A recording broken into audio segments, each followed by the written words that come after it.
আজ সকাল থেকে ভালোই বৃষ্টি শুরু হয়েছে। টিপটিপ করে বেশ ভালোই বৃষ্টি পড়ছে। আর আমি এদিকে মার কাপড় জামা সব ধুয়ে দিচ্ছি। মা স্নান করে নিয়েছে। আর বাড়ির যা বাসি কাজ ছিল সেগুলো মা সেরে নিয়ে তারপরে এদিকে ধূপ দিল। আর আমি ওদিকে চা করতে গেলাম মায়ের জন্য।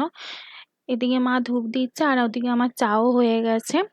আর মশলা মুড়ি মাখাচ্ছিল। মা ধূপ দিয়ে এসে এই মশলা মুড়ি দিয়ে চা খেতে কিন্তু দারুণ লাগে। কিন্তু আমার দুর্ভাগ্যবশত আমি শুধু মশলা মুড়ি খেয়েছিলাম।